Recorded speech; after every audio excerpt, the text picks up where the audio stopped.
Constitution. This is the Nehru Memorial.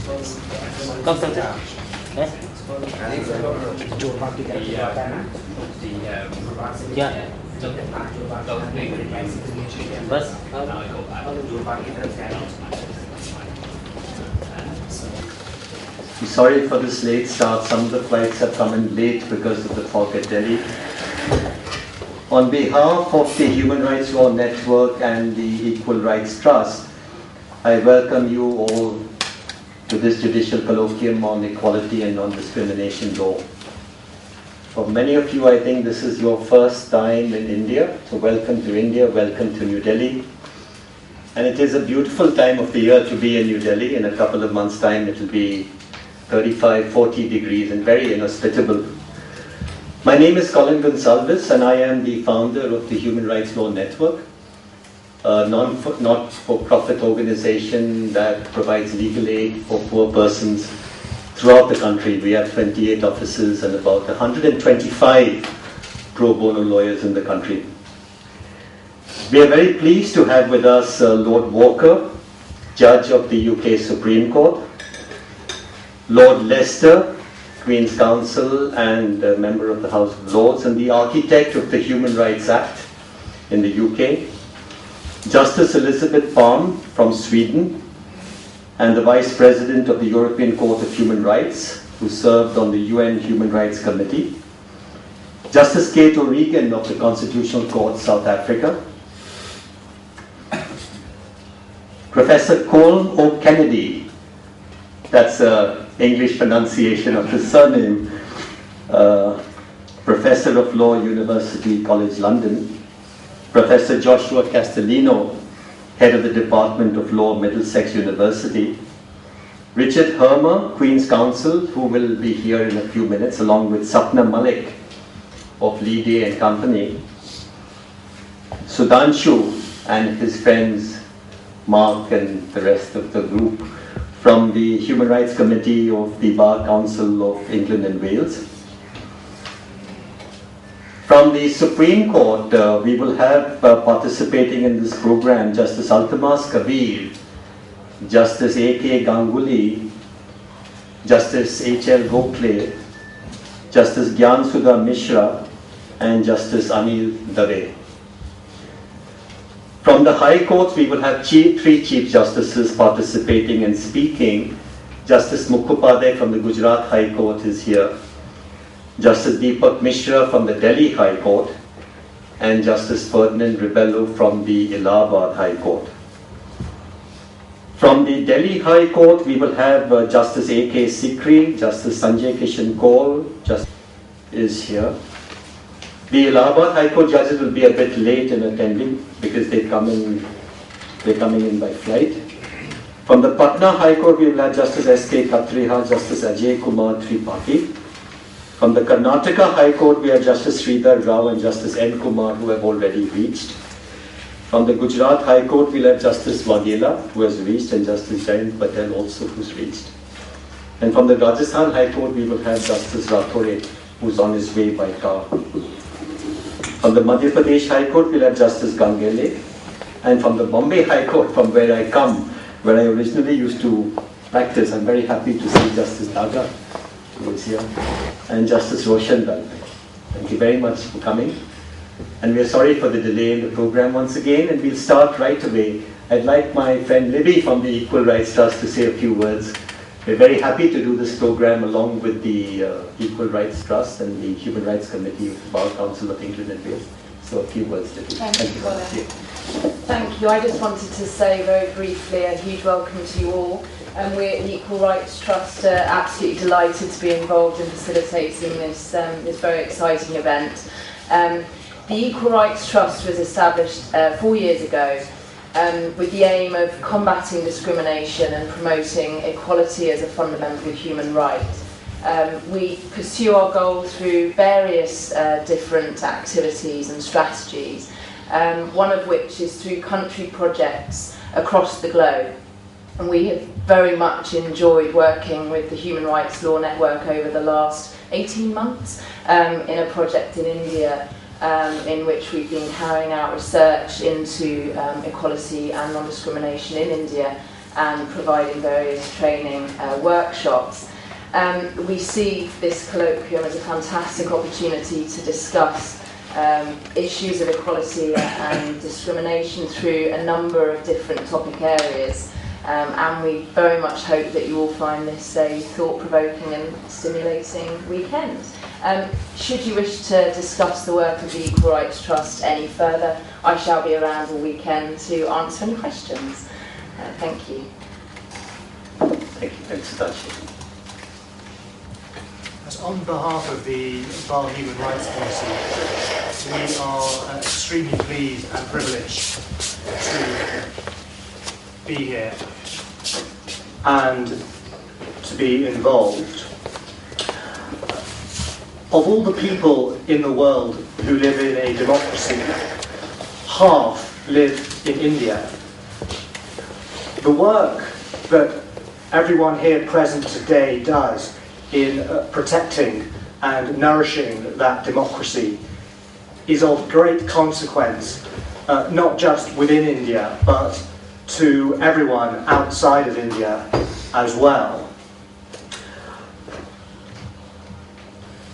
We at the Bar Human Rights Committee, our mandate extends to assisting judges, protecting human rights defenders and promoting the rule of law around the world.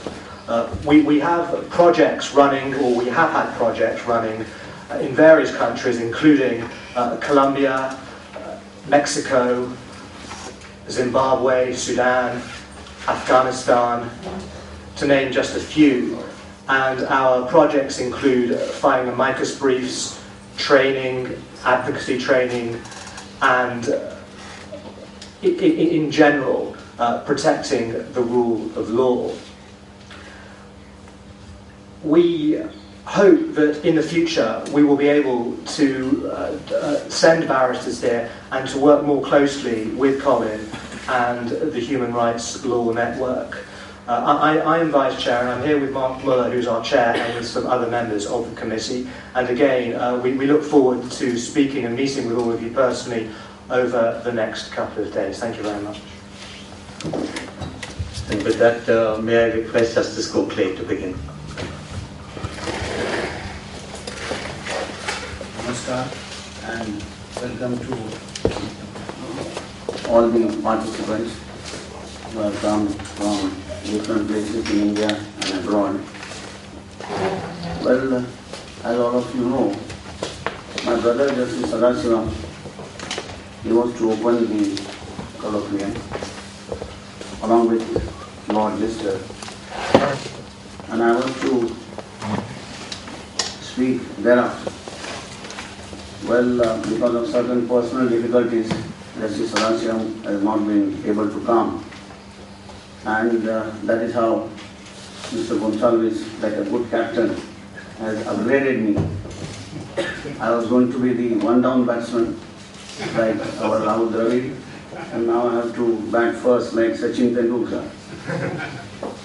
Well, let me make an effort, since I couldn't get much time, but to make a good beginning.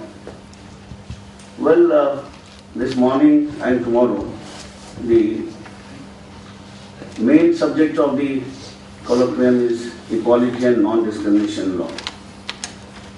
To begin with, we must look to the context in which this colloquium is being arranged.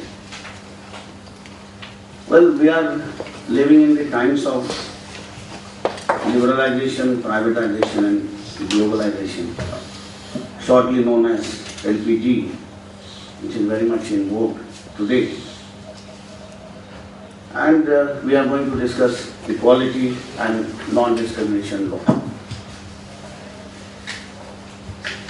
Well, I compliment the organizers for taking up this subject,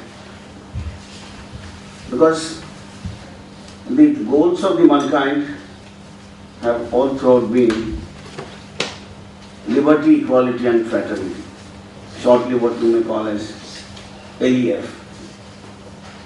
It's almost a situation where you have LPG versus Eliot. Well, you all know the ideas of liberty, equality and fraternity were the motto of the French Revolution in 1789 and prior to the American Revolution. And then you had the Russian Revolution in 1917. This was the setting of the 20th century.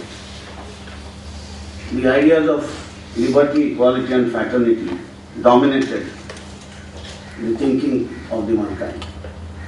And then you had the freedom movements all over the world. We had great leaders like Gandhiji and Dr. Ambedkar in India. And he is still going strong. Nelson Mandela in South Africa, and so on. Now these were the people who stood for equality, fraternity and liberty. That is as far as the political leadership is concerned. And then in India we had number of legislation. Firstly, to begin with, our constitution itself, which declared liberty, equality and fraternity as our objectives in the preamble. And then we have the fundamental rights, particularly articles 14 to 18, which give an emphasis to equality. And then of course the directive principles of state policy, which we have adopted from the Irish and the Canadian model.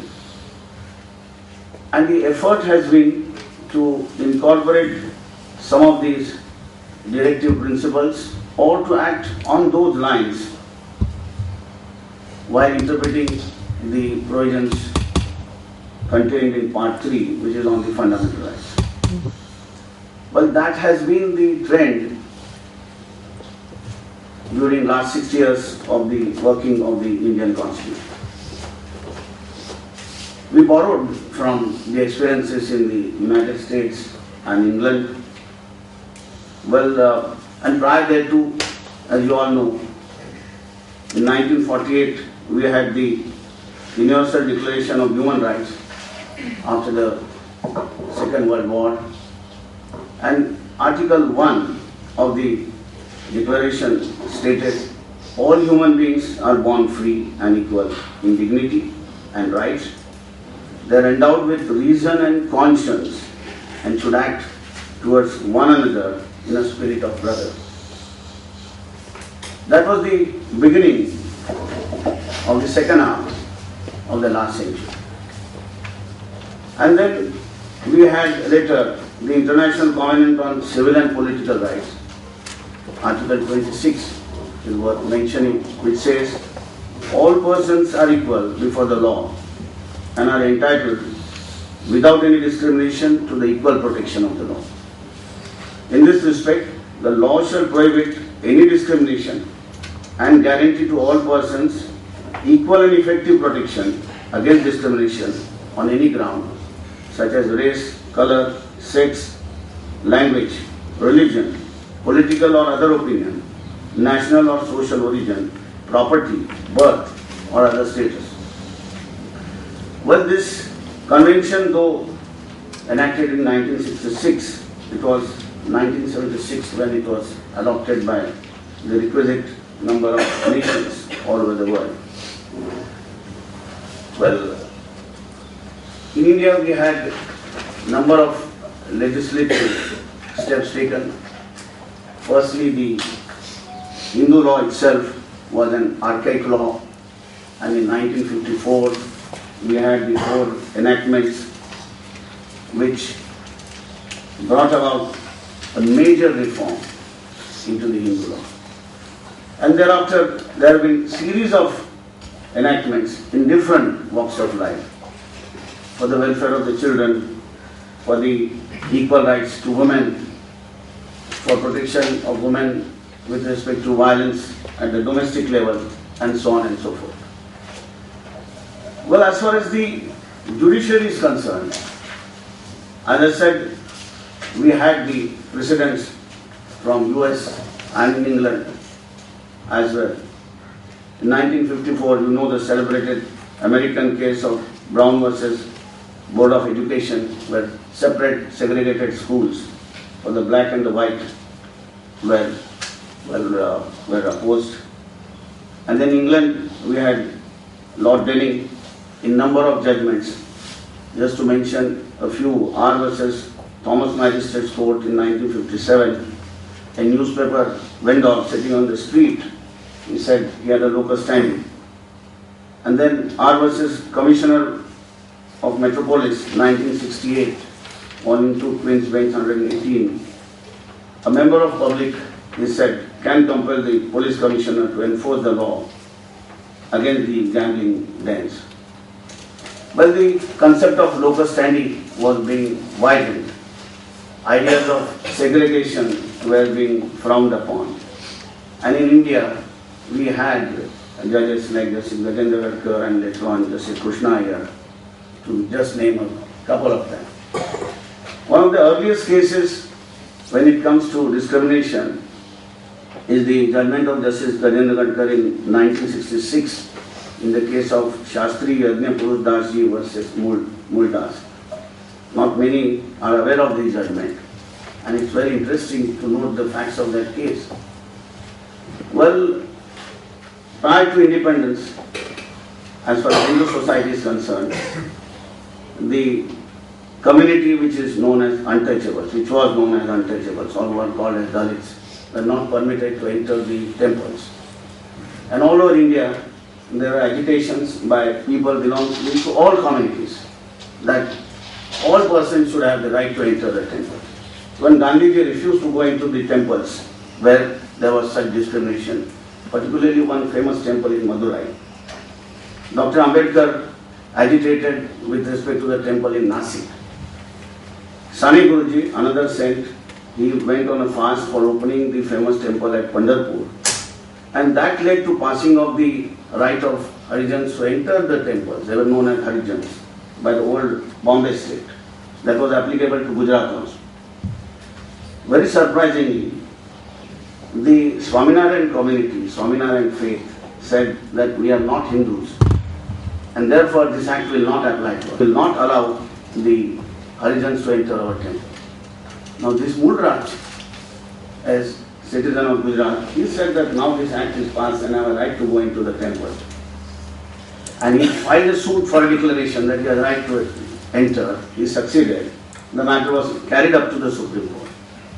And in 1966, Justice Gajendra Gadkar laid down the law that the concept of Hindu, the definition of Hindu in the Hindu laws, is a wide concept. It includes, he relied upon the definition of this concept by Monier Williams and Lokmanya Tilak and so many other authors on Hinduism, and said it's a wide concept and you just can't say that I belong to a separate sect and that I cannot allow persons of a particular community to enter the temple. That was in 1966. When PIL was not even born. And then later on we have the public interest litigation. Well, ordinary postcards were treated, postcards of the prisoners were treated as petitions by the Supreme Court. Those who are practicing lawyers, they know it very well. And there were issues concerning the rights of the prisoners, rights of the children, rights of women, which were taken up by the Supreme Court and later on by various high courts from time to time. In one of the celebrated judgments in Sheela Barse versus Union of India, in year 1988 Supreme Court, the Supreme Court laid down what are the parameters of a PI. And Supreme Court said, in a public interest litigation, unlike traditional dispute resolution mechanism, there is no determination or adjudication of individual rights. While in the ordinary conventional adjudication, the party structure is merely bipolar and the controversy pertains to the determination of the legal consequences of past events, and the remedy is essentially linked to and limited by the logic of array of the parties. In a public interest action as against that, the proceedings cut across and transcend these traditional forms and inhibitions. The compulsions for the judicial innovation of the technique of a PIL is the constitutional promise of a social and economic transformation to usher in an egalitarian social order and a welfare state. Well, judgments like this were followed by the High Courts. But then there were some unscrupulous persons also who were trying to take advantage of the liberalized approach of the Supreme Court. And therefore, subsequently, in number of judgments, but just to quote one, in Janata Dal versus H.S. Chaudhary, 1993 Supreme Court 892, Supreme Court cautioned, and it observed that while this court has laid down a chain of notable decisions with all emphasis at their command about the importance and significance of this newly developed doctrine of PIL, it has also hastened to sound a red alert and a note of severe warning that court should not allow its process to be abused by mere busybody or a meddlesome interloper or a wayfarer or officious intervener without any interest or concern except for personal gain or private motive or other oblique consideration. So thus, we have on the one hand widened the concept of locus standi as it has been done in England, and a partisan view is being kept back. The matter in controversy, the interest of the public at large is being gone into. At the same time, the court has also been cautious that, well, you have to be very careful that there could be persons who are mischievous and who have some other interest rather than the public interest, or rather a private agenda, to see to it that somebody else is harmed rather than some public interest is benefited. And so, brothers and sisters, we have number of areas in which the court has gone in the matters of prisoners and their rights. Sunil Batra's judgment of Justice Krishna, then a judgment in the case of D.K. Basu, just to mention a couple of them. Then as far as the workers' rights are concerned, on non-discrimination, as far as the women employees are concerned. Then discrimination at the workplace with respect to women in Vishaka versus State of Rajasthan. The Supreme Court has looked into the international covenants, and now we are going to have an act also for protecting women at the workplace. So there are different areas wherein the court has gone in, and those are the landmark areas, those are the areas where the Indian Supreme Court has made a considerable contribution.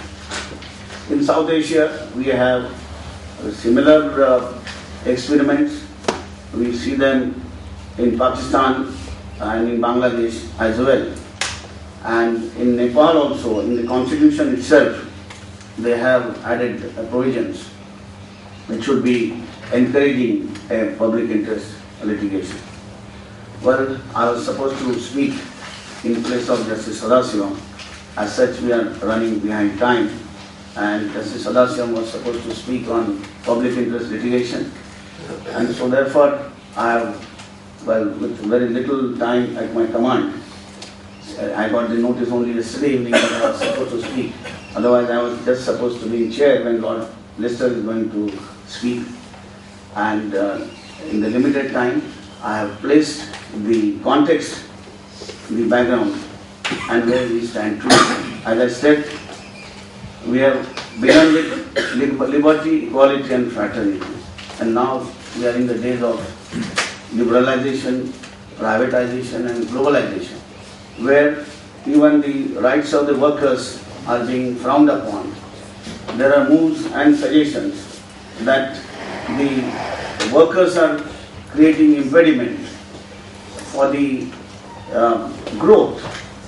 I mean, those kind of ideas are very much in percolation, that where workers' rights are in some way, well, creating difficulties for development.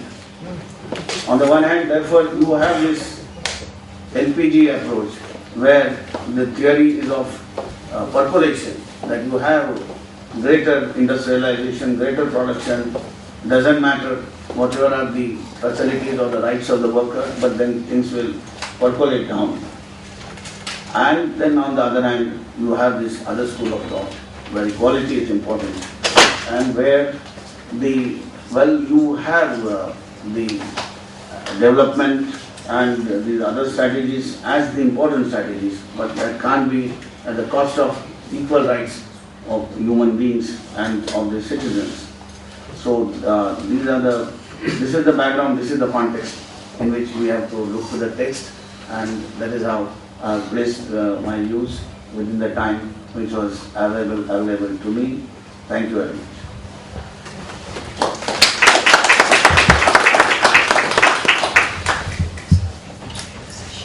Yeah, that's what I was hoping to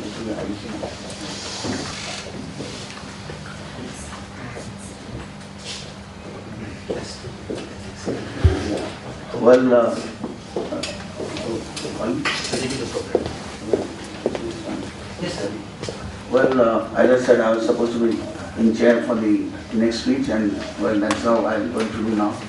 Lord Lister is going to address. Thank you very much, Justice Colquium. I'm sorry you're being given so much extra work without any pay. First of all, could I say, as the first foreign speaker, what a great pleasure it is to be here. I was actually founding chair of the Equal Rights Trust, and so I'm especially glad that they are jointly organizing this. Lord Walker and I should be especially glad to be in the Nehru Memorial Museum and Library, because both of us were at the same college in Cambridge as Pandit Nehru, Trinity College, Cambridge. And we have a fine portrait of him, as I recall, in our great hall. I've been coming to India since 1972 and have always loved this country, especially, and its system. I'm a bit worried about the evaluation form. I don't know who devised this evaluation form in your pack, but if you look at question 5, it says, which sessions did you find least interesting and relevant? I have never seen a form like that. It seems to me common courtesy towards speakers might have said, which session did you find the most interesting? But say the least interesting and relevant. And since I have no paper, I have somehow tried to be interesting and relevant all the same. Otherwise, you'll mark me at the bottom. I want to do something similar to what Justice Colquium has just done, which is to look back a bit historically and then come more to the present. When India made its constitution, its written constitution, with its constitutional rights, including the right to equality in Article 14, the United Kingdom was in many ways a primitive country. You, of course, were the third country of the former empire to rebel against the Benthamite system of absolute parliamentary sovereignty without any fundamental rights, the nonsense on stilts described by Jeremy Bentham. After the United States and Ireland, you were the third. And when I came to the bar in 1964, we had in the United Kingdom not only no written constitution, but no developed system of public law.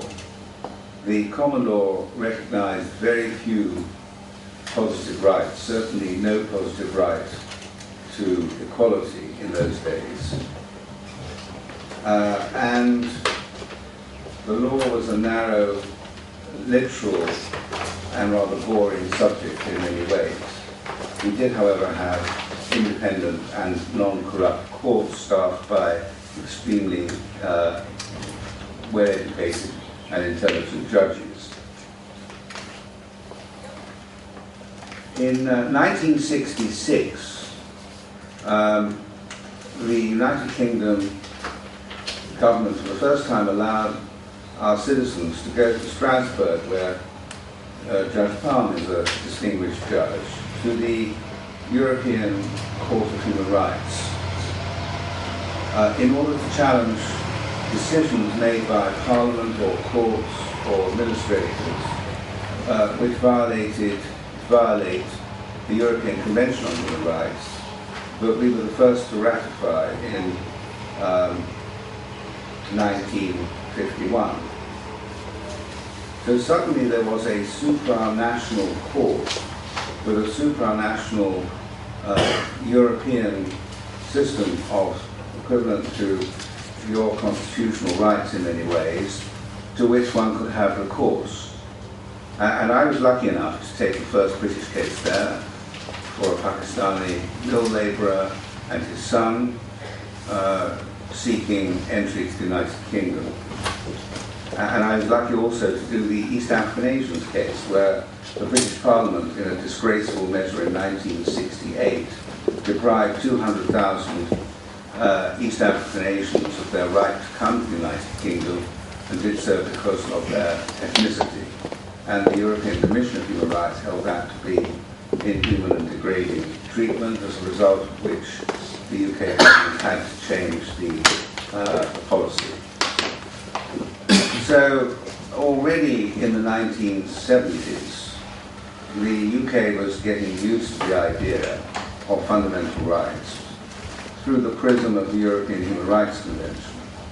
And when we joined the European Union, then the Common Market, from 1972 onwards, suddenly there was another European system with another supranational court, this time not in Strasbourg but in Luxembourg, that was able to strike down acts of the Sovereign Parliament of Westminster if they contravened the paramount law of the European Union, and authorizing our courts to displace legislation if it was in conflict.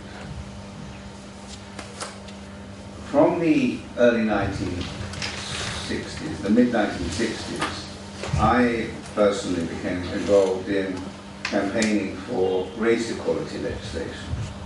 And we had a series of weak statutes in 1965 and 1968 in particular, tackling especially the problem of race discrimination. After 10 years, I left the bar to work in the government with Roy Jenkins on what became the Race Relations Act 1975 and the Sex Discrimination Act 1976. And when I came back to the bar, suddenly the Luxembourg Court of Justice decided in a case called Dufresne against Sabena that the European equality legislation had direct effect in member states, and courts had to give effect to it, whatever national legislation might say to the contrary. And I suddenly realized, as a practitioner, that the entire British legal system would have to be read together with European equality law, as it has ever since.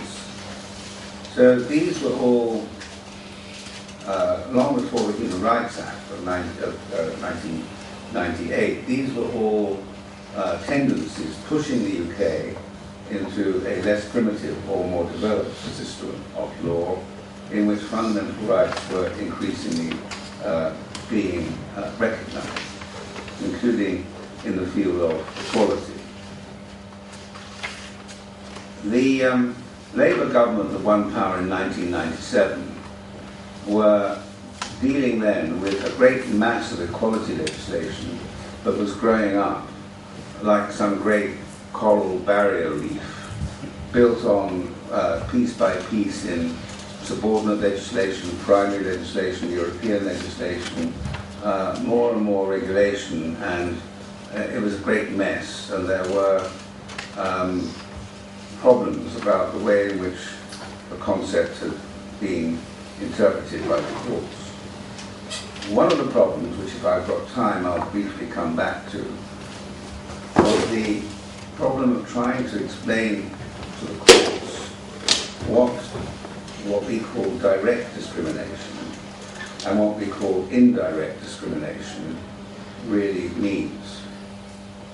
The legislation which I took part in framing in the 1970s was very badly drafted on the basic concepts of discrimination, and it proved to be almost impossible to convince the lower courts in particular of the meaning of direct discrimination and indirect discrimination in the case law. The problem was that there was a tendency to think that direct discrimination had to be intentional.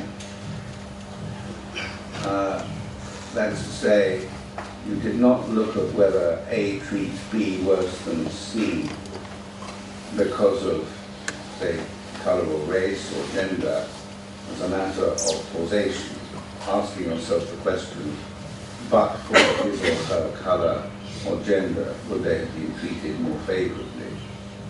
Instead, the tendency was to treat that as a question of intention. Was the reason for the less favourable treatment the person's gender or ethnicity? Whereas, of course, that was too narrow a concept of direct discrimination.